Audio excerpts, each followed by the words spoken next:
West of Arkham, the hills rise wild, and there are valleys with deep woods that no axe has ever cut.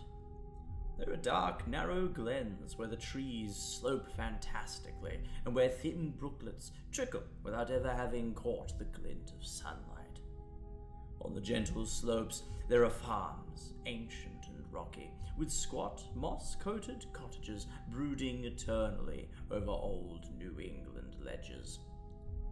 But these are all vacant now, the wide chimneys crumbling and the shingled sides bulging perilously beneath low gambrel roofs. The old folk have gone away, and foreigners do not like to live there. French Canadians have tried it, Italians have tried it, and the Poles have come and departed. It's not because of anything that could be seen or heard or handled, but because of something that is imagined. The place is not good for imagination, and does not bring restful dreams at night. It must be this which keeps the foreigners away, for old Ammi Pierce has never told them of anything he recalls from the strange days. Ammi, whose head has been a little queer for years, is the only one who still remains, or who ever talks of the strange days, and he dares to do this because his house is so near the open fields and the travelled roads around Arkham. There was once a road over the hills and through the valleys that ran straight where the blasted heath is now. But people ceased to use it, and a new road was laid curving far toward the south. Traces of the old one can still be found amidst the weeds of a returning wilderness, and some of them will doubtless linger even when half the hollows are flooded for the new reservoir. Then the dark woods will be cut down, and the blasted heath will slumber far below blue waters whose surface will mirror the sky and ripple in the sun. And the secrets of the strange days will be one with the deep secrets, one with the hidden lore of old ocean and all the mystery of primal earth. When I went into the hills and vales to survey for the new reservoir, they told me the place was evil. They told me this in Arkham, and because that is a very old town full of witch legends, I thought the evil must be something which grandams had whispered to children through centuries. The name Blasted Heath seemed to me very odd and theatrical, and I wondered how it had come into the folklore of a Puritan people. Then I saw that dark westward tangle of glens and slopes for myself, and ceased to wonder at anything besides its own elder mystery. It was morning when I saw it, but shadow lurked always there. The trees grew too thickly, and their trunks were too big for any healthy New England wood. There was too much silence in the dim alleys between them, and the floor was too soft with the dank moss and mattings of infinite years of decay. In the open spaces, mostly along the line of the old road, there were little hillside farms. Sometimes with all the buildings standing, sometimes with only one or two, and sometimes with only a lone chimney or fast-filling cellar. Weeds and briars reigned, and furtive wild things rustled in the undergrowth. Upon everything was a haze of restlessness and oppression, a touch of the unreal and the grotesque, as if some vital element of perspective or chiaroscuro were awry. I did not wonder that the foreigners would not stay, for this was no region to sleep in. It was too much like a landscape of Salvator Rosa, too much like some forbidden woodcut in a tale of terror. But even all this was not so bad as the blasted heath. I knew it the moment I came upon it at the bottom of a spacious valley, for no other name could fit such a thing, or any other thing fit such a name. It was as if the poet had coined the phrase from having seen this one particular region. It must, I thought as I viewed it, be the outcome of a fire, But why had nothing new ever grown over these 5 acres of grey desolation that sprawled open to the sky like a great spot eaten by acid in the woods and fields? It lay largely to the north of the ancient road line, but encroached a little on the other side. I felt an odd reluctance about approaching, and did so at last only because my business took me through and past it. There was no vegetation of any kind on that broad expanse, but only a fine grey dust or ash which no wind seemed ever to blow about. The trees near it were sickly and stunted, and many dead trunks stood or lay rotting at the rim. As I walked hurriedly by, I saw the tumbled bricks and stones of an old chimney and cellar on my right, and the yawning black maw of an abandoned well, whose stagnant vapors played strange tricks with the hues of the sunlight. Even the long, dark woodland climb beyond seemed welcome in contrast, and I marveled no more at the frightened whispers of Arkham people. There had been no house or ruin near. Even in the old days, the place must have been lonely and remote. And at twilight, dreading to repass that ominous spot, I walked circuitously back to the town by the curious road on the south. I vaguely wished some clouds would gather, for an odd timidity about the deep sky voids above had crept into my soul. In the evening, I asked old people in Arkham about the blasted heath, and what was meant by that phrase, strange days, which so many evasively muttered.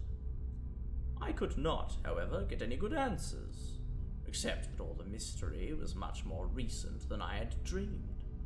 It was not a matter of old legendary at all, but something within the lifetime of those who spoke. It had happened in the 80s, and a family had disappeared or was killed.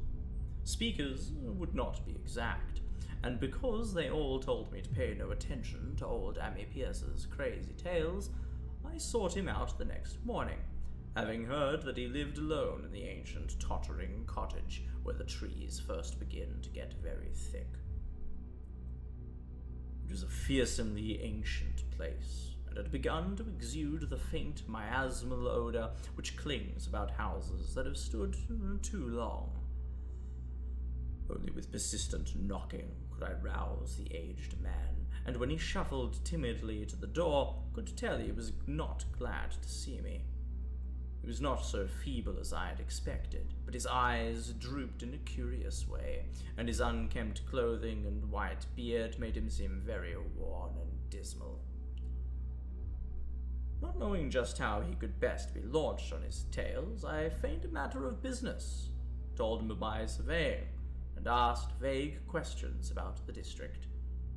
He was far brighter and more educated than I had been led to think, and before I knew it, had grasped quite as much of the subject as any man I had talked with in Arkham. He was not like other rustics I had known in the sections where reservoirs were to be. From him, there were no protests at the miles of old wood and farmland to be blotted out. But perhaps there would have been, had not his home lain outside the bounds of the future lake. Relief was all that he showed. Relief at the doom of the dark ancient valleys through which he had roamed all his life. They were better underwater now. Better underwater since the strange days. And with this opening, his husky voice sank low, while his body leaned forward and his right forefinger began to point shakily and impressively. It was then that I heard the story, and as the rambling voice scraped and whispered on, I shivered again and again, spite the summer day. Often I had to recall the speaker from ramblings, piece out scientific points which he knew only by a fading parrot memory of professors' talk, or bridge over gaps where his sense of logic and continuity broke down. When he was done, I did not wonder that his mind had snapped a trifle, or that the folk of Arkham would not speak much of the blasted heath. I hurried back before the sunset to my hotel, unwilling to have the stars come out above me in the open, and the next day returned to Boston to give up my position. I could not go into that dim chaos of old forest and slope again, or face another time that grey blasted heath where the black well yawned deep beside the tumbled bricks and stones.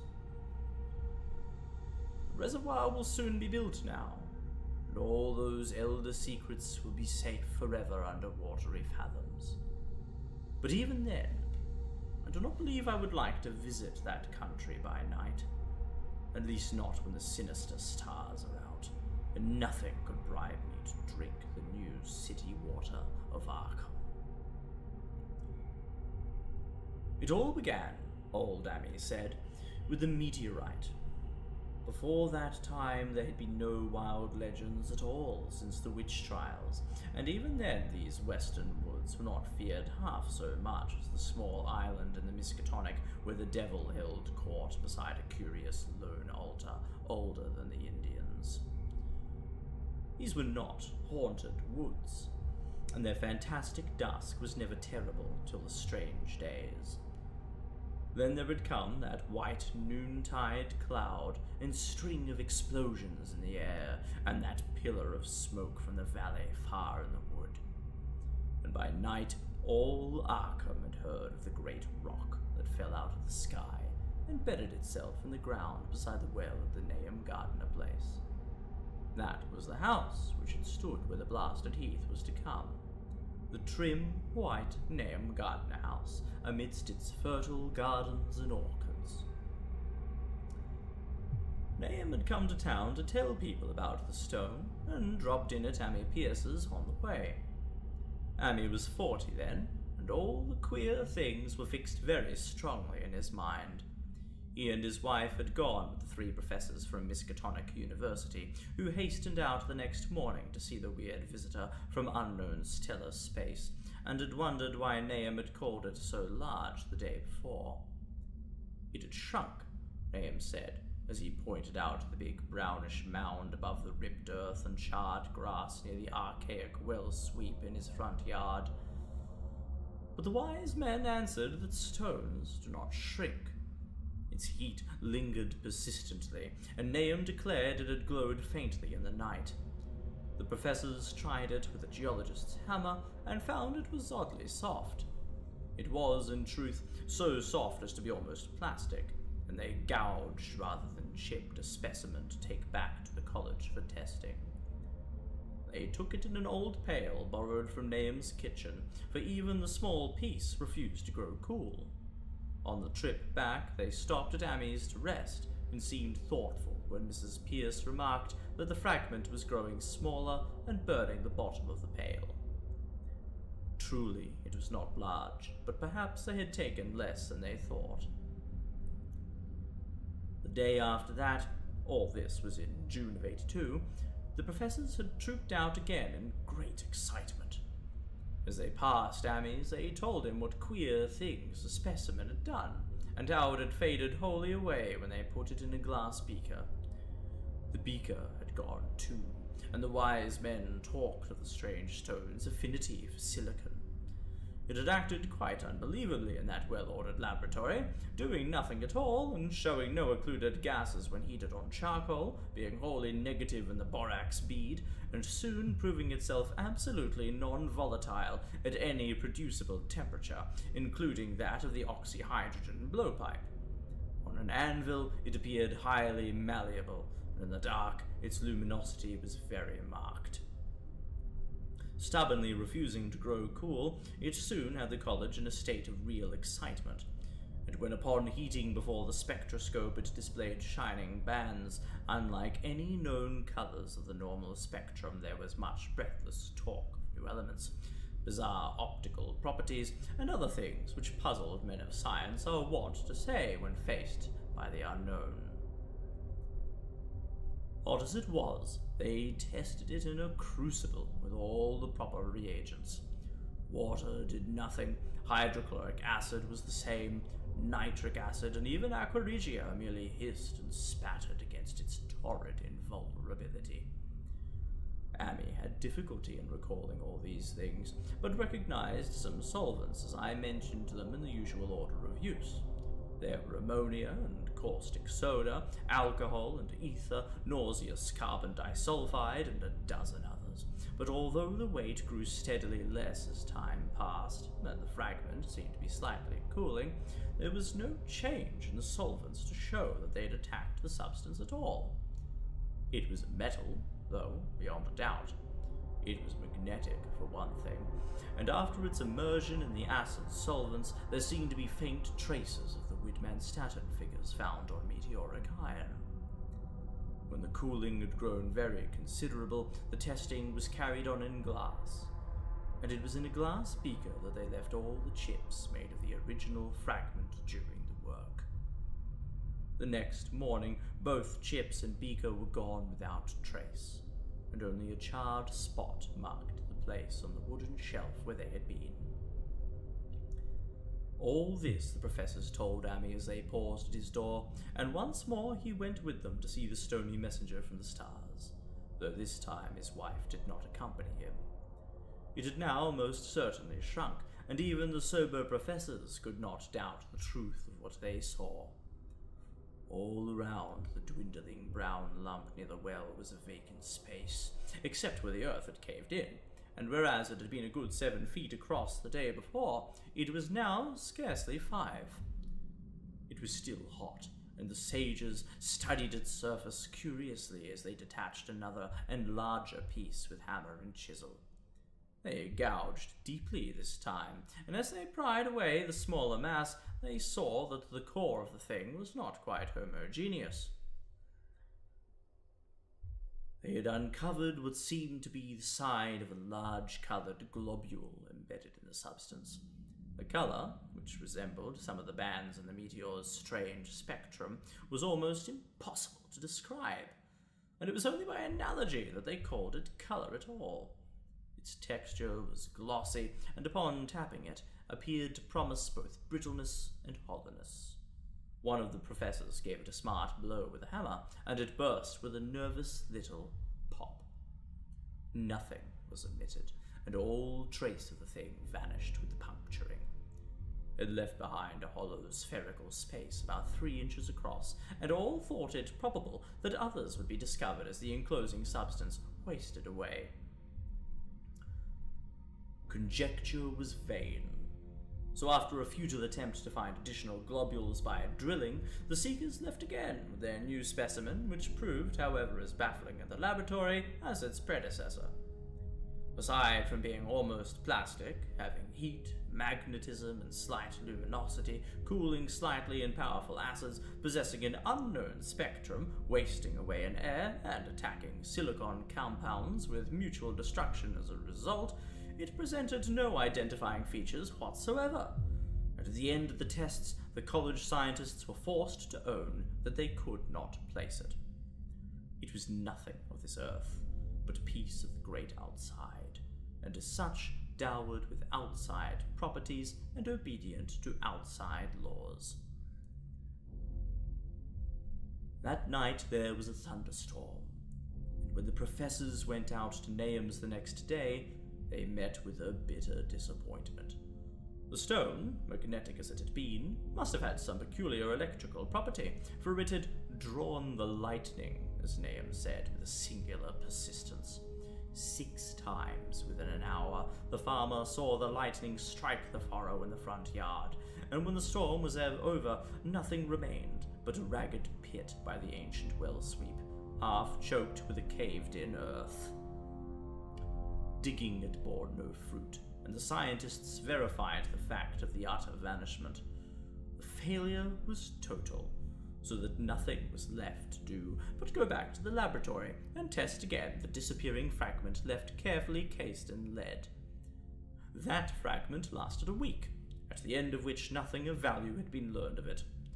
When it had gone, no residue was left behind, and in time the professors felt scarcely sure they had indeed seen with waking eyes that cryptic vestige of the fathomless gulfs outside, that lone, weird message from other universes and other realms of matter, force, and entity. As was natural, the Arkham papers made much of the incident, with its collegiate sponsoring, and sent supporters to talk with Nahum Gardner and his family. At least one Boston daily also sent a scribe, and Nahum quickly became a kind of local celebrity. He was a lean, genial person of about 50, living with his wife and 3 sons on the pleasant farmstead in the valley. He and Amy exchanged visits frequently, as did their wives, and Amy had nothing but praise for him after all these years. He seemed slightly proud of the notice his place had attracted, and talked often of the meteorite in the succeeding weeks. That July and August were hot, and Nahum worked hard at his haying in the 10-acre pasture across Chapman's Brook, his rattling wain wearing deep ruts in the shadowy lanes between. Labor tired him more than it had in other years, and he felt that age was beginning to tell on him. Then fell the time of fruit and harvest. The pears and apples slowly ripened, and Nahum vowed that his orchards were prospering as never before. The fruit was growing to phenomenal size and unwanted gloss, and in such abundance that extra barrels were ordered to handle the future crop. But with the ripening came sore disappointment, for of all that gorgeous array of spacious lusciousness, not one single jot was fit to eat.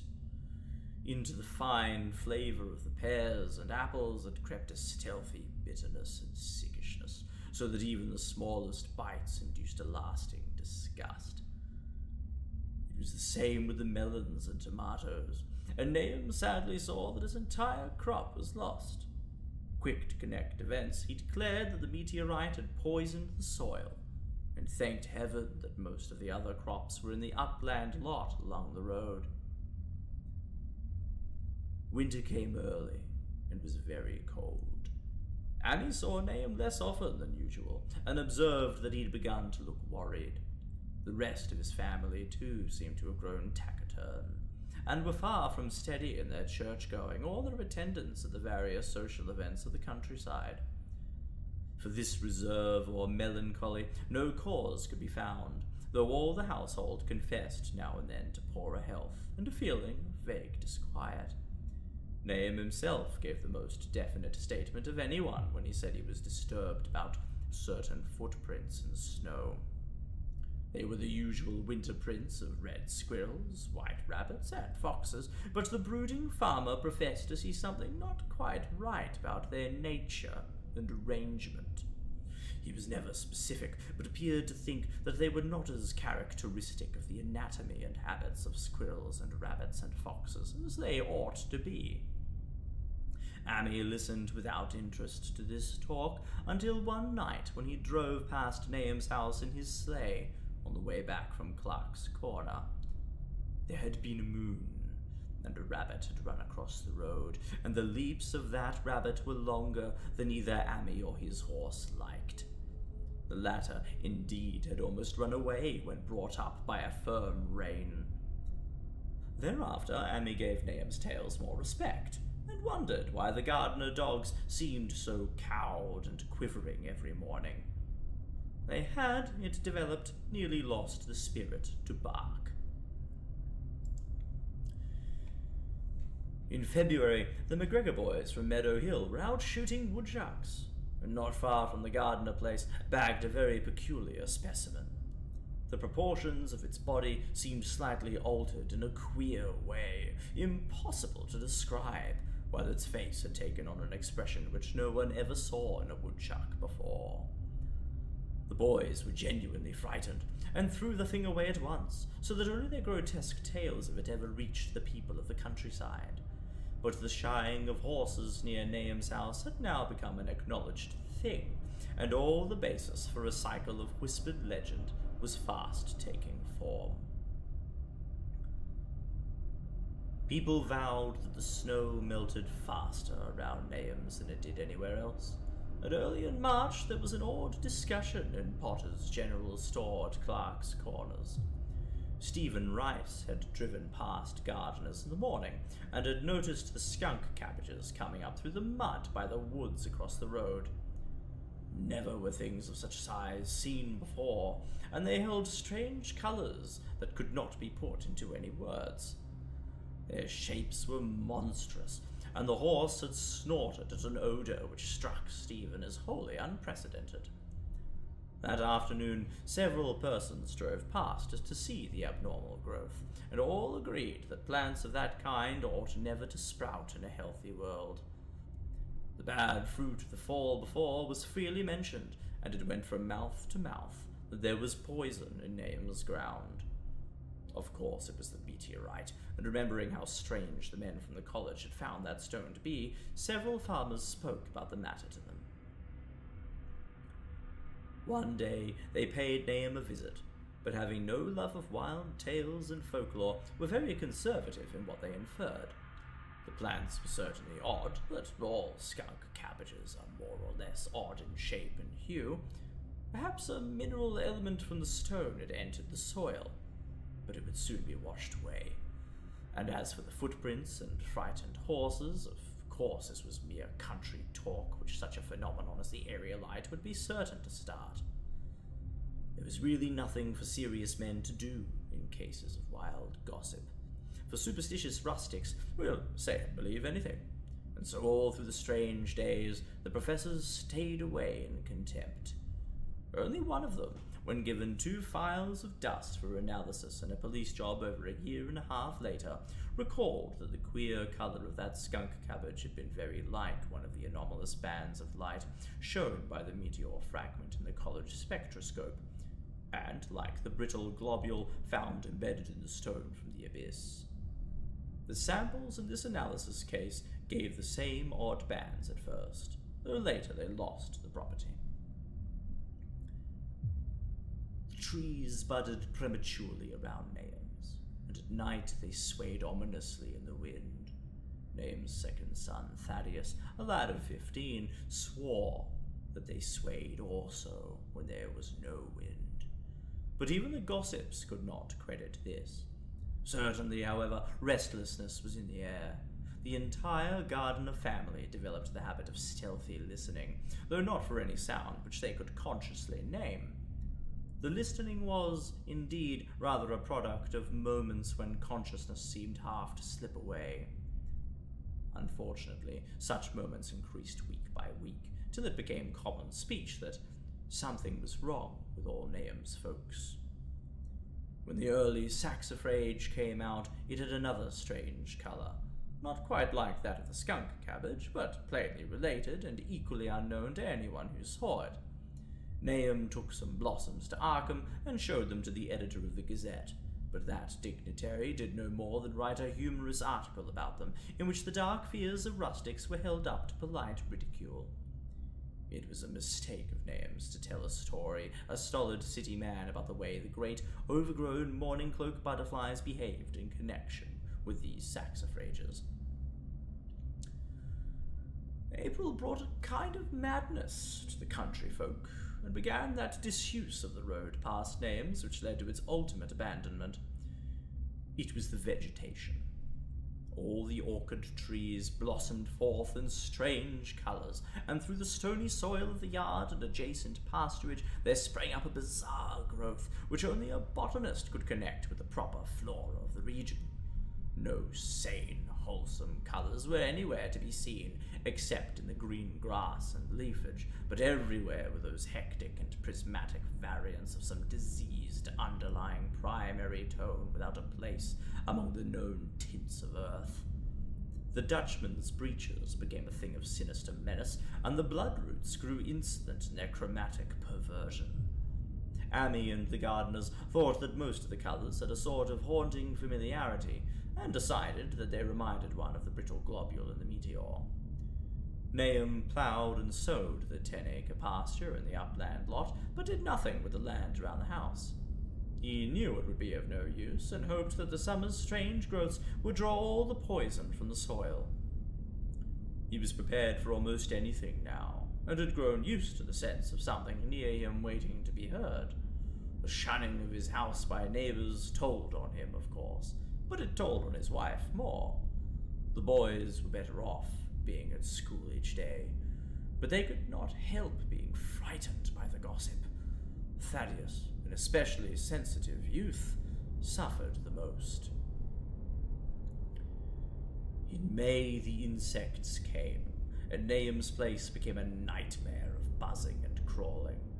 Most of the creatures seemed not quite usual in their aspects and motions, and their nocturnal habits contradicted all former experience. The gardeners took to watching at night, watching in all directions at random for something, they could not tell what. It was then that they owned that Thaddeus had been right about the trees. Mrs. Gardner was the next to see it from the window as she watched the swollen boughs of a maple against the moonlit sky. The boughs surely moved. There was no wind. Must be the sap. Strangeness had come into everything growing now. Yet it was none of Nahum's family at all who made the next discovery. Familiarity had dulled them, and what they could not see was glimpsed by a timid windmill salesman from Bolton who drove by one night in ignorance of the country legends. What he told in Arkham was given a short paragraph in the Gazette, and it was there that all the farmers, Nahum included, saw it first. The night had been dark and the buggy lamps faint, but around a farm in the valley, which everyone knew from the account must be Nahum's, the darkness had been less thick. A dim, though distinct luminosity seemed to inhere in all the vegetation, grass, leaves, and blossoms alike, while at one moment a detached piece of the phosphorescence appeared to stir furtively in the yard near the barn. The grass had so far seemed untouched, and the cows were freely pastured in the lot near the house, but toward the end of May the milk began to be bad.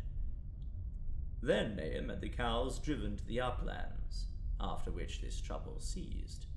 Not long after this, the change in grass and leaves became apparent to the eye. All the verdure was going grey, and was developing a highly singular quality of brittleness. Amy was now the only person who ever visited the place, and his visits were becoming fewer and fewer. When school closed, the gardeners were virtually cut off from the world, and sometimes let Amy do their errands in town. They were failing curiously both physically and mentally, and no one was surprised when the news of Mrs. Gardner's madness stole around. It happened in June, about the anniversary of the meteor's fall, and the poor woman screamed about things in the air which she could not describe. In her raving, there was not a single specific noun, but only verbs and pronouns. Things moved and changed and fluttered, and ears tingled to impulses which were not wholly sounds. Something was taken away. She was being drained of something. Something was fastening itself on her that ought not to be. Someone must make it keep off. Nothing was ever still in the night. The walls and windows shifted. Nahum did not send her to the county asylum, but let her wander about the house as long as she was harmless to herself and others. Even when her expression changed, he did nothing. But when the boys grew afraid of her, and Thaddeus nearly fainted at the way she made faces at him, he decided to keep her locked in the attic. By July, she had ceased to speak and crawled on all fours. And before that month was over, Nahum got the mad notion that she was slightly luminous in the dark, as he now clearly saw was the case with the nearby vegetation. It was a little before this that the horses had stampeded. Something had aroused them in the night, and their neighing and kicking in their stalls had been terrible. There seemed virtually nothing to do to calm them, and when Nahum opened the stable door, they all bolted out like frightened woodland deer. It took a week to track all four, and when found they were seen to be quite useless and unmanageable. Something had snapped in their brains, and each one had to be shot for its own good.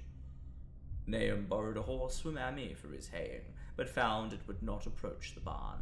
It shied, balked, and whinnied, and in the end he could do nothing but drive it into the yard while the men used their own strength to get the heavy wagon near enough the hayloft for convenient pitching. and all the while the vegetation was turning grey and brittle. Even the flowers, whose hues had been so strange, were greying now, and the fruit was coming out grey and dwarfed and tasteless. The asters and goldenrod bloomed grey and distorted, and the roses and zinnias and hollyhocks in the front yard were such blasphemous-looking things that Nahum's oldest boy, Zenas, cut them down. The strangely puffed insects died about that time, even the bees that had left their hives and taken to the woods. By September, all the vegetation was fast crumbling to a greyish powder, and Nahum feared that the trees would die before the poison was out of the soil. His wife now had spells of terrific screaming, and he and the boys were in a constant state of nervous tension. They shunned people now, and when school opened, the boys did not go. But it was Ammi, on one of his rare visits, who first realized that the well water was no longer good. It had an evil taste. It was not exactly fetid, nor exactly salty, and Ammi advised his friend to dig another well on higher ground to use till the soil was good again. Nahum, however, ignored the warning, for he had by that time become calloused to strange and unpleasant things. He and the boys continued to use the tainted supply, drinking it as listlessly and mechanically as they ate their meager and ill-cooked meals and did their thankless and monotonous chores through the aimless days. There was something of stolid resignation about them all, as if they walked half in another world between lines of nameless guards to a certain and familiar doom. Thaddeus went mad in September after a visit to the well.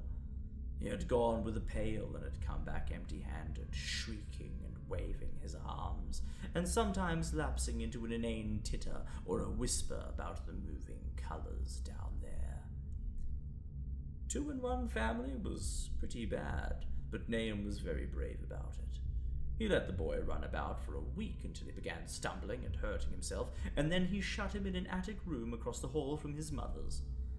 The way they screamed at each other from behind their locked doors was very terrible, especially to little Merwin, who fancied they talked in some terrible language that was not of earth. Merwin was getting frightfully imaginative, and his restlessness was worse after the shutting away of the brother who had been his greatest playmate. Almost at the same time, the mortality among the livestock commenced. Poultry turned greyish and died very quickly, their meat being found dry and noisome upon cutting. Hogs grew inordinately fat, then suddenly began to undergo loathsome changes which no one could explain. Their meat was of course useless, and Nahum was at his wits' end. No rural veterinary would approach his place, and the city veterinary from Arkham was openly baffled. The swine began growing grey and brittle and falling to pieces before they died, and their eyes and muzzles developed singular alterations. It was very inexplicable, for they had never been fed from the tainted vegetation. Then something struck the cows. Certain areas, or sometimes the whole body, would be uncannily shriveled or compressed, and atrocious collapses or disintegrations were common. In the last stages, death was always the result. There would be a greying and turning brittle like that which beset the hogs. There could be no question of poison, for all the cases occurred in a locked and undisturbed barn. No bites of prowling things could have brought the virus, for what live beast of earth could pass through solid obstacles? It must be only natural disease. Yet what disease could wreak such results was beyond any mind's guessing. When the harvest came, there was not an animal surviving on the place, for the stock and poultry were dead and the dogs had run away. These dogs, 3 in number, had all vanished one night and were never heard of again. The 5 cats had left some time before, but their going was scarcely noticed, since there now seemed to be no mice, and only Mrs. Gardner had made pets of the graceful felines. On the 19th of October, Nahum staggered into Ammi's house with hideous news. The death had come to poor Thaddeus in his attic room, and it had come in a way which could not be told. Nahum had dug a grave in the railed family plot behind the farm, and had put therein what he found. There could have been nothing from outside, for the small barred window and locked door were intact, but it was much as it had been in the barn. Ammi and his wife consoled the stricken man as best they could, but shuddered as they did so. Stark terror seemed to cling round the gardeners and all they touched, and the very presence of one in the house was a breath from regions unnamed and unnamable. Ammi accompanied Nahum home with the greatest reluctance, and did what he might to calm the hysterical sobbing of little Merwin. Zenas needed no calming. He had come of late to do nothing but stare into space and obey what his father told him, and Ammi thought that his fate was very merciful. Now and then, Merwin's screams were answered faintly from the attic, and in response to an inquiring look, Nahum said that his wife was getting very feeble. When night approached, Ammi managed to get away, for not even friendship could make him stay in that spot when the faint glow of the vegetation began, and the trees may or may not have swayed without wind. It was really lucky for Ammi that he was not more imaginative. Even as things were, his mind was bent ever so slightly, but had he been able to connect and reflect upon all the portents around him, he must inevitably have turned a total maniac. In the twilight he hastened home, the screams of the mad woman and the nervous child ringing horribly in his ears. 3 days later, Nahum burst into Ammi's kitchen in the early morning, and in the absence of his host, stammered out a desperate tale once more, while Mrs. Pierce listened in a clutching fright. It was little Merwin this time. He was gone. He'd gone out late at night with a lantern and pail for water, and had never come back. He'd been going to pieces for days, and hardly knew what he was about. Screamed at everything. There'd been a frantic shriek from the yard then, but before the father could get to the door, the boy was gone. There was no glow from the lantern he'd taken, and of the child himself, no trace. At the time, Nahum thought the lantern and pail were gone too. But when dawn came and the man had plodded back from his all-night search of the woods and fields, he'd found some very curious things near the well. There was a crushed and apparently somewhat melted mass of iron, which had certainly been the lantern, while the bent handle and twisted iron hoops beside it, both half-fused, seemed to hint at the remnants of the pail. That was all. Nahum was past imagining. Mrs. Pierce was blank, and Ammi, when he had reached home and heard the tale, could give no guess. Merwin was gone, and there would be no use in telling the people around, who shunned all gardeners now. No use either in telling the city people at Arkham, who laughed at everything. Thad was gone, and now Merwin was gone. Something was creeping and waiting to be seen and heard. Nahum would go soon, and he wanted Ammi to look after his wife and Zenas if they survived him. It must all be a judgment of some sort, though he could not fancy what for, since he had always walked uprightly in the Lord's ways, so far as he knew. For over 2 weeks, Ammi saw nothing of Nahum, and then, worried about what might have happened, he overcame his fears and paid the gardener place a visit. There was no smoke from the great chimney, and for a moment the visitor was apprehensive of the worst. The aspect of the whole farm was shocking. Greyish withered grass and leaves on the ground, vines falling and brittle wreckage from archaic walls and gables, and great bare trees clawing up at the grey November sky, with a studied malevolence which Ammi could not but feel had come from some subtle change in the tilt of the branches. But Nahum was alive, after all. He was weak, and lying on a couch in the low-ceiled kitchen, but perfectly conscious and able to give simple orders to Zenas. The room was deadly cold, and as Ammi visibly shivered, the host shouted huskily to Zenas for more wood. Wood indeed was sorely needed, since the cavernous fireplace was unlit and empty, with a cloud of soot blowing about in the chill wind that came down the chimney. Presently, Nahum asked him if the extra wood had made him any more comfortable, and then Amy saw what had happened. The stoutest cord had broken at last, and the hapless farmer's mind was proof against more sorrow. Questioning tactfully, Amy could get no clear datum at all about the missing Zenas. "In the well. He lives in the well," was all that the clouded father would say. Then there were flashed across the visitor's mind a sudden thought of the mad wife, and he changed his line of inquiry. "Abby? Well, here she is," was the surprised response of poor Nahum, and Amy soon saw that he must search for himself. Leaving the harmless babbler on the couch, he took the keys from their nail beside the door and climbed the creaking stairs to the attic.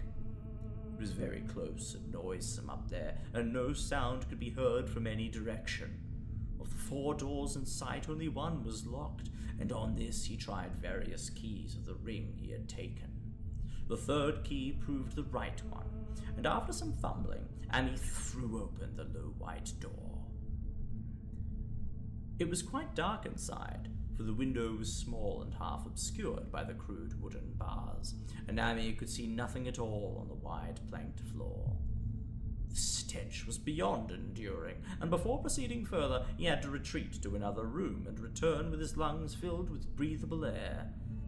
When he did enter, he saw something dark in the corner, and upon seeing it more clearly, he screamed outright. While he screamed, he thought a momentary cloud eclipsed the window, and a second later he felt himself brushed as if by some hateful current of vapor. Strange colors danced before his eyes, and had not a present horror numbed him, he would have thought of the globule in the meteor that the geologist's hammer had shattered, and of the morbid vegetation that had sprouted in the spring. As it was, he thought only of the blasphemous monstrosity which confronted him, and which all too clearly had shared the nameless fate of young Thaddeus and the livestock. But the terrible thing about the horror was that it very slowly and perceptibly moved as it continued to crumble. Amy would give me no added particulars of this scene, but the shape in the corner does not reappear in his tale as a moving object. There are things which cannot be mentioned, and what is done in common humanity is sometimes cruelly judged by the law. I gathered that no moving thing was left in that attic room, and that to leave anything capable of motion there would have been a deed so monstrous as to damn any accountable being to eternal torment. Anyone but a stolid farmer would have fainted or gone mad, but Amy walked conscious through that low doorway and locked the accursed secret behind him. There would be Nahum to deal with now. He must be fed and tended and removed to some place where he could be cared for. Commencing his descent of the dark stairs, Amy heard a thud below him. He even thought a scream had been suddenly choked off, and recalled nervously the clammy vapor which had brushed by him in that frightful room above. What presence had his cry and entry started up? Halted by some vague fear, he heard still further sounds below. Indubitably there was a sort of heavy dragging, and a most detestably sticky noise as of some fiendish and unclean species of suction. With an associative sense goaded to feverish heights, he thought unaccountably of what he had seen upstairs. Good God, what eldritch dream world was this into which he had blundered? He dared move neither backward nor forward, but stood there trembling at the back curve of the boxed-in staircase.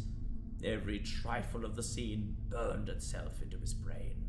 The sounds, the sense of dread expectancy, the darkness, the steepness of the narrow step, and, merciful heaven, the faint but unmistakable luminosity of all the woodwork in sight. Steps, sides, exposed lathes, and beams alike. Then there burst forth a frantic whinny from Amy's horse outside, followed at once by a clatter which told of a frenzied runaway. In another moment, horse and buggy had gone beyond earshot, leaving the frightened man on the dark stairs to guess what had sent them. But that was not all. There had been another sound out there, a sort of liquid splash. Water. It must have been the well. He had left Hero untied near it, and Buggy Wheel must have brushed the coping and knocked in a stone. And still the pale phosphorescence glowed in that detestably ancient woodwork. God, how old this house was! Most of it built before 1670, and the gambrel roof no later than 1730. A feeble scratching on the floor downstairs now sounded distinctly, and Amy's grip tightened on a heavy stick he had picked up in the attic for some purpose. Slowly nerving himself, he finished his descent and walked boldly toward the kitchen. But he did not complete the walk, because what he sought was no longer there. It had come to meet him, and it was still alive after a fashion. Whether it had crawled or whether it had been dragged by any external forces, Amy could not say. But the death had been at it. Everything had happened in the last half hour, but collapse, graying, and disintegration were already far advanced. There was a horrible brittleness, and dry fragments were scaling off. Amy could not touch it, but looked horrifiedly into the distorted parody that had been a face. "What was it, Nahum? What was it?" he whispered, and the cleft, bulging lips were just able to crack out a final answer. Nothing. Nothing. The color. It burns. Cold and wet. Oh, but it burns. It lived in the well. I seen it. A kind of smoke, just like the flowers last spring. The well shone at night, and Thad and Mervyn and Zenas. Everything alive, sucking the life out of everything. And that stone, it must have come in that stone piles in the whole place. Dunno what it wants. That round thing their men from the cottage dug out into stone. They smashed it. It was the same color, just the same, like the flowers and plants. Must have been more of them. Seeds. They growed. I seen it the first time this week. Must have get strong on Zenas. He was a big boy, full of life. It beats down your mind and then gets you, burdens you up. In the well water. You was right about that. Evil water. Zenas never came back from the well. Can't get away. It draws you. You know something's coming, but ain't no use. I seen it coming again since Zenas was took. Where's Nabby, Amy? My head's no good. Don't know how long since I fed her. He'll get her if we ain't careful.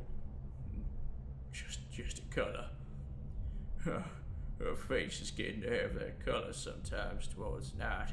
And it burns and sucks. You come from someplace where things aren't as here.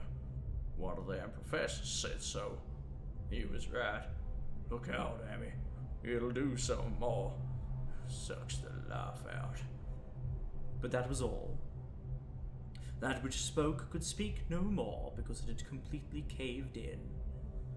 Amy laid a red checked tablecloth over what was left and reeled out the back door into the fields. He climbed the slope to the 10-acre pasture and stumbled home by the north road in the woods. He could not pass that well from which his horses had run away. He had looked at it through the window and had seen that no stone was missing from the rim. Then the lurching buggy had not dislodged anything after all. The splash had been something else. Something which went into the well after it had done with poor Nahum. When Amy reached his house, the horses and buggy had arrived before him and thrown his wife into fits of anxiety. Reassuring her without explanations, he set out at once for Arkham and notified the authorities of the Gardner family was no more. He indulged in no details, but merely told of the deaths of Nahum and Nabby, that of Thaddeus being already known, and mentioned that the cause seemed to be the same strange ailment which had killed the livestock. He also stated that Merwin and Zenas had disappeared. There was considerable questioning at the police station, and in the end, Amy was compelled to take 3 officers to the Gardner farm, together with the coroner, the medical examiner, and the veterinary who had treated the diseased animals. He went much against his will, for the afternoon was advancing, and he feared the fall of night over that accursed place. But it was some comfort to have so many people with him. The 6 men drove out in a Democrat wagon, following Amy's buggy, and arrived at the pest-ridden farmhouse about 4 o'clock. Used as the officers were to gruesome experiences, not one remained unmoved at what was found in the attic and under the red checked tablecloth on the floor below. The whole aspect of the farm with its grey desolation was terrible enough, but those 2 crumbling objects were beyond all bounds. No one could look long at them, and even the medical examiner admitted that there was very little to examine. Specimens could be analyzed, of course, so he busied himself in obtaining them, and here it develops that a very puzzling aftermath occurred at the college laboratory, where the 2 files of dust were finally taken. Under the spectroscope, both samples gave off an unknown spectrum, in which many of the baffling bands were precisely like those which the strange meteor had yielded in the previous year. The property of emitting this spectrum vanished in a month, the dust thereafter consisting mainly of alkaline phosphates and carbonates. Amy would not have told the men about the well if he had thought they meant to do anything then and there. It was getting towards sunset, and he was anxious to be away. But he could not help glancing nervously at the stony curb by the great sweep, and when a detective questioned him, he admitted that Nahum had feared something down there, so much that he had never even thought of searching it for Merwin or Zenas. After that, nothing would do but that they empty and explore the well immediately, so Amy had to wait, trembling, while pail after pail of rank water was hauled up and splashed on the soaking ground outside. The men sniffed in disgust at the fluid, and toward the last held their noses against the fetor they were uncovering. It was not so long a job as they had feared it would be, since the water was phenomenally low. There is no need to speak too exactly of what they found. Merwin and Zenas were both there, in part, but the vestiges were mainly skeletal. There were also a small deer, a large dog in about the same state, and a number of bones of small animals. The ooze and slime at the bottom seemed inexplicably porous and bubbling, and a man who descended on handholds with a long pole found that he could sink the wooden shaft to any depth in the mud of the floor without meeting any solid obstruction. Twilight had now fallen, and lanterns were brought from the house. Then, when it was seen that nothing further could be gained from the well, everyone went indoors and conferred in the ancient sitting room while the intermittent light of a spectral half-moon played wanly on the grey desolation outside. The men were frankly nonplussed by the entire case and could find no convincing common element to link the strange vegetable conditions, the unknown disease of livestock and humans, and the unaccountable deaths of Merwin and Zenas in the tainted well. They had heard the common country talk, it is true, but could not believe that anything contrary to natural law had occurred. No doubt the meteor had poisoned the soil, but the illness of persons and animals who had eaten nothing grown in that soil was another matter. Was it the well water? Very possibly. It might be a good idea to analyze it. But what peculiar madness could have made both boys jump into the well? Their deeds were so similar, and the fragments showed that they had both suffered from the grey brittle death. Why was everything so grey and brittle? It was the coroner. seated near a window overlooking the yard, who first noticed the glow about the well. Night had fully set in, and all the abhorrent ground seemed faintly luminous with more than the fitful moonbeams, but this new glow was something definite and distinct, and appeared to shoot up from the black pit like a softened ray from a searchlight, giving dull reflections in the little ground pools where the water had been emptied. It had a very queer color, and as all the men clustered around the window, Amy gave a violent start, for this strange beam of ghastly miasma was to him of no unfamiliar hue. He had seen that color before, and feared to think what it might mean. He had seen it in the nasty, brittle globule in that area light 2 summers ago, had seen it in the crazy vegetation of the springtime, and had thought he had seen it for an instant that very morning against the small barred window of that terrible attic room where nameless things had happened. It had flashed there a second, and a clammy and hateful current of vapor had brushed past him, and then poor Nahum had been taken by something of that color. He had said so at the last, said it was like the globule in the plants.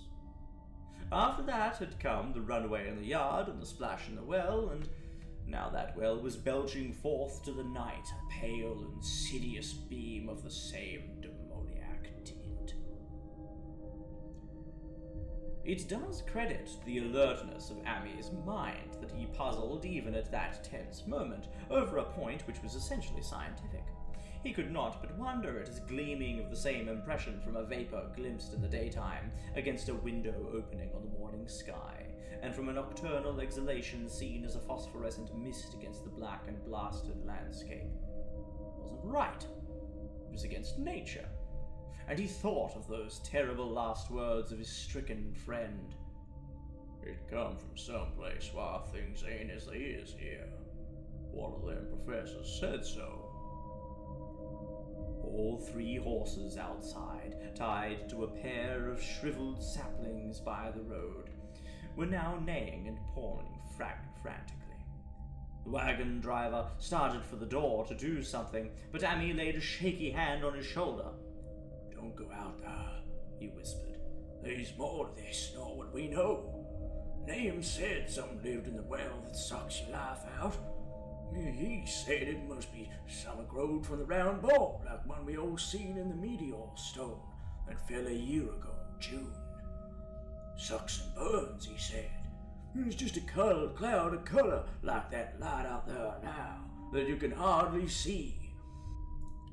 And can't tell what it is. Nahum thought it feeds on everything living and gets stronger all the time. He said he's seen it this last week. Must be something from away off in the sky, like the man from the college last year says the meteor stone was. The way it's made and the way it works ain't like no way of God's world. It's something from beyond." So the men paused indecisively as the light from the well grew stronger and the hitched horses pawed and whinnied in increasing frenzy. It was truly an awful moment, with terror in that ancient and accursed house itself, 4 monstrous sets of fragments, 2 from the house and 2 from the well, in the woodshed behind, and that shaft of unknown and unholy iridescence from the slimy depths in front. Amy had restrained the driver on impulse, forgetting how uninjured he himself was after the clammy brushing of that colored vapor in the attic room. But perhaps it is just as well that he acted as he did.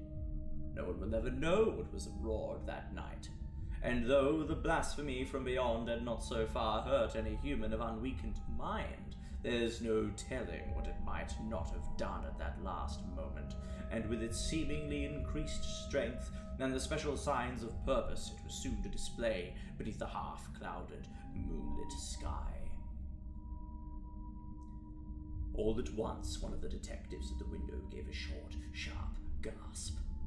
The others looked at him, and then quickly followed his own gaze upward to the point at which its idle straying had been suddenly arrested. There was no need for words.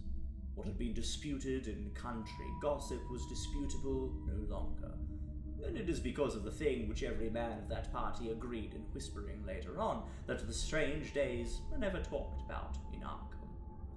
It is necessary to premise that there was no wind at that hour of the evening. One did arise not long afterward, but there was absolutely none then. Even the dry tips of the lingering hedge mustard, grey and blighted, and the fringe on the roof of the standing Democrat wagon were unstirred. And yet, amid that tense, godless calm, the high, bare boughs of all the trees in the yard were moving. They were twitching morbidly and spasmodically, clawing in convulsive and epileptic madness at the moonlit clouds, scratching impotently in the noxious air, as if jerked by some allied and bodiless line of linkage with subterranean horrors writhing and struggling below the black roots. Not a man breathed for several seconds. Then a cloud of darker depth passed over the moon, and the silhouette of clutching branches faded out momentarily. At this there was a general cry, muffled with awe, but husky and almost identical from every throat. For the terror had not faded with the silhouette, and in a fearsome instant of deeper darkness, the watchers saw wriggling at that treetop height 1,000 tiny points of faint and unhallowed radiance, tipping each bough like the fire of St. Elmo, or the flames that come down on the apostles' heads at Pentecost. It was a monstrous constellation of unnatural light, like a glutted swarm of corpse-fed fireflies dancing hellish sarabands over an accursed marsh, and its color was that same nameless intrusion which Amy had come to recognize and dread. All the while, the shaft of phosphorescence from the well was getting brighter and brighter, bringing to the minds of the huddled men a sense of doom and abnormality which far outtraced any image their conscious minds could form. It was no longer shining out, it was pouring out, and as the shapeless stream of unplaceable color left the well, it seemed to flow directly into the sky. The veterinary shivered and walked to the front door to drop the heavy extra bar across it. Amy shook no less, and had to tug and point for lack of controllable voice when he wished to draw notice to the growing luminosity of the trees. The neighing and stamping of the horses had become utterly frightful, but not a soul of that group in the old house would have ventured forth for any earthly reward. With the moments, the shining of the trees increased, while their restless branches seemed to strain more and more toward verticality. The wood of the well sweep was shining now, and presently a policeman dumbly pointed to some wooden sheds and beehives near the stone wall on the west. They were commencing to shine too, though the tethered vehicles of the visitors seemed so far unaffected. Then there was a wild commotion and clopping in the road, and as Amy quenched the lamp for better seeing, they realized the span of frantic greys had broken their sapling and run off with the Democrat wagon. The shock served to loosen several tongues, and embarrassed whispers were exchanged. "It spreads on everything organic that's been around here," muttered the medical examiner. No one replied, but the man who had been in the well gave a hint that his long pole must have stirred up something intangible. "It was awful," he added. "There was no bottom at all, just ooze and bubbles and the feeling of something lurking down there." Amy's horse still pawed and screamed deafeningly in the road outside, and nearly drowned its owner's faint quaver as he mumbled his formless reflections. "You come from that stone. It growed down there. It got everything living. It fed itself on 'em. Mind and body. Thad and Bowen, Zenas and Nabby. Name was the last. They all drank the water. You got strong on 'em. You come from beyond, where things aren't like they be here. Now it's going home." At this point, as the column of unknown color flared suddenly stronger and began to weave itself into fantastic suggestions of shape, which each spectator described differently, there came from poor tethered hero such a sound as no man before or since ever heard from a horse. Every person in that low-pitched sitting room stopped his ears, and Abby turned away from the window in horror and nausea. Words could not convey it. When Abby looked out again, the hapless beast lay huddled inert on the moonlit ground between the splintered shafts of the buggy. That was the last of Hero till they buried him next day. But the present was no time to mourn, for almost at this instant a detective silently called attention to something terrible in the very room with them. In the absence of the lamplight, it was clear that a faint phosphorescence had begun to pervade the entire apartment. It glowed on the broad blanked floor and the fragment of rag carpet, and shimmered across the sashes of the small paned windows. It ran up and down the exposed corner posts, coruscated about the shelf and mantel, and infected the very doors and furniture. Each minute saw it strengthen, and at last it was very plain that healthy living things must leave that house. Amy showed them the back door and the path up through the fields to the 10-acre pasture. They walked and stumbled as in a dream, and did not dare look back till they were far away on the higher ground. They were glad of the path, for they could not have gone the front way by that well. It was bad enough, passing the glowing barn and sheds, and those shining orchid trees with their gnarled, fiendish colours and contours. But thank heaven the branches did their worst twisting high up. The moon went under some very black clouds as they crossed the rustic bridge over Chapman's Brook, and it was blind groping from there to the open meadows. When they looked back toward the valley and the distant Gardner place at the bottom, they saw a fearsome sight. At the farm was shining with a hideous unknown blend of colour, trees, buildings, and even such grass and herbage as had not been wholly changed to lethal grey brittleness. The boughs were all straining skyward, tipped with tongues of foul flame, and lambent tricklings of the same monstrous fire were creeping about the ridgepoles of the house, barn, and sheds. It was a scene from a vision of Fuseli, and over all the rest reigned that riot of luminous amorphousness, that alien and undimensioned rainbow of cryptic poison from the well, seething, feeling, lapping, reaching, scintillating, straining, and malignly bubbling in its cosmic and unrecognizable chromaticism.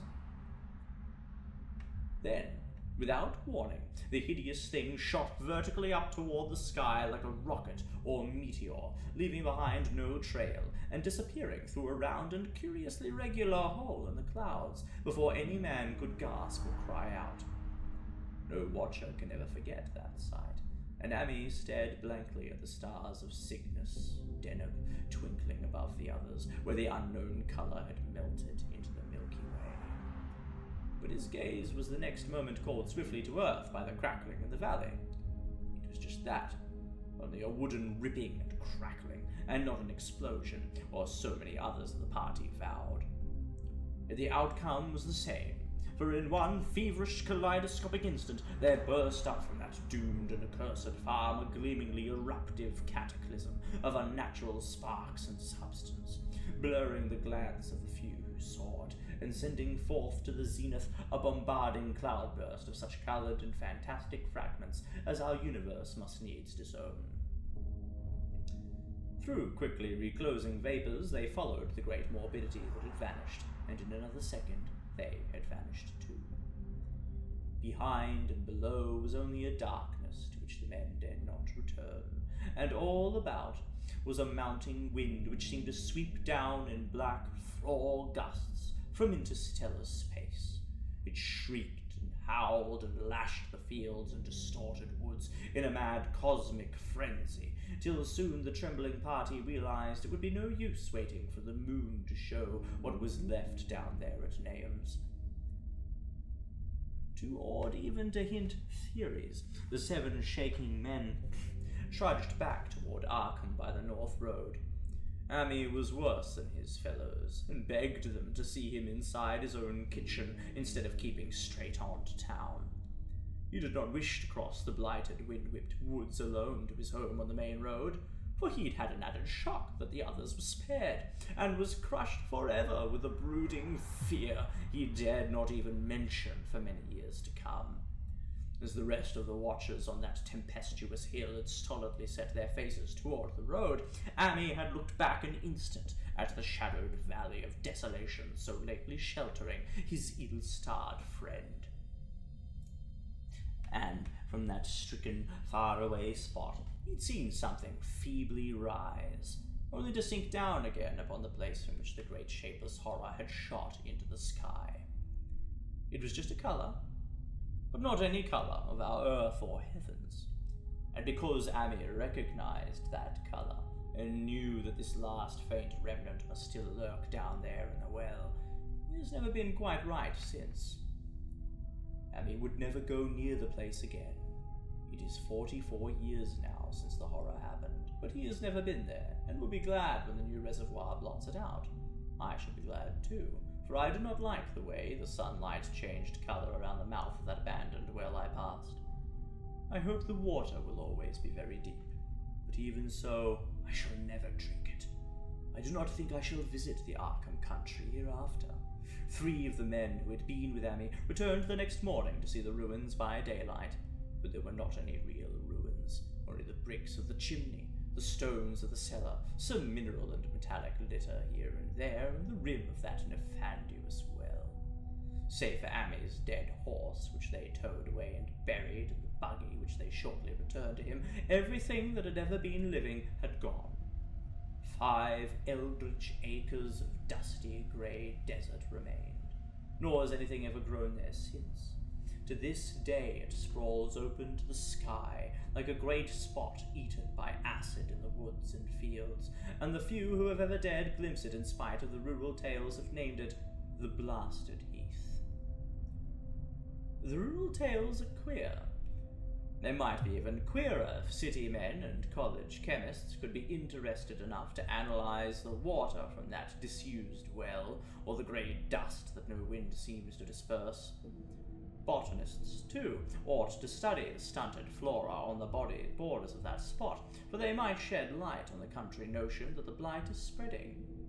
Little by little, perhaps an inch a year. People say the colour of the neighbouring herbage is not quite right in the spring, and that wild things leave queer prints in the light winter snow. Snow never seems quite so heavy on the Blasted Heath as it is elsewhere. Horses, the few that are left in this motor age, grow skittish in the silent valley, and hunters cannot depend on their dogs too near the splotch of greyish dust. They say the mental influences are very bad too. Numbers went queer in the years after Name's taking, and always they lacked the power to get away. Then the stronger-minded folk all left the region, and only the foreigners tried to live in the crumbling old homesteads. They could not stay, though, and one sometimes wonders what insight beyond ours their wild, weird stories of whispered magic have given them. Their dreams at night, they protest, are very horrible in that grotesque country, and surely the very look of the dark realm is enough to stir a morbid fancy. No traveller has ever escaped a sense of strangeness in those deep ravines, and artists shiver as they paint thick woods, whose mystery is as much of the spirits as of the eye. I myself am curious about the sensation I derived from my one lone walk before Amy told me his tale. When twilight came, I had vaguely wished some clouds would gather, for an odd timidity about the deep skyey voids above had crept into my soul. Do not ask me for my opinion. I do not know. That is all. There is no one but Amy to question, for Arkham people would not talk about the strange days, and all 3 professors who saw the area light and its coloured globule are dead. There were other globules. Depend upon that. One must have fed itself and escaped, and probably there was another which was too late. No doubt it's still down the well. I know there was something wrong with the sunlight I saw above the miasmal brink. The rustics say the blight creeps an inch a year, so perhaps there's a kind of growth or nourishment even now. But whatever demon hatchling is there, it must be tethered to something, or else it would quickly spread. Is it fastened to the roots of those trees that claw the air? One of the current Arkham tales is about fat oaks that shine and move as they ought not to do at night. What it is, only God knows. In terms of matter, I suppose the thing Amy described would be called a gas. But this gas obeyed the laws that are not of our cosmos. This was no fruit of such worlds and suns as shine on the telescopes and photographic plates of our observatories. This was no breath from the skies whose motions and dimensions our astronomers measure or deem too vast to measure. It was just a color out of space, a frightful messenger from unformed realms of infinity beyond all nature as we know it, from realms whose mere existence stuns the brain and numbs us with the black extra-cosmic gulfs it throws upon before our frenzied eyes. I doubt very much if Amy consciously lied to me, and I do not think his tale was all the freak of madness as the townsfolk had forewarned. Something terrible came to the hills and valleys on that meteor, and something terrible, though I know not in what proportion, still remains. I shall be glad to see the water come. Meanwhile, I hope nothing will happen to Amy. He saw so much of the thing, and its influence was so insidious. Why has he never been able to move away? How clearly he recalled those dying words of Nahum's. Can't get away. Draws you. You know someone's coming, but it ain't no use. Amy is such a good old man. When the reservoir gang gets to work, I must write the chief engineer to keep a sharp watch on him. I would hate to think of him as the grey, twisted, brittle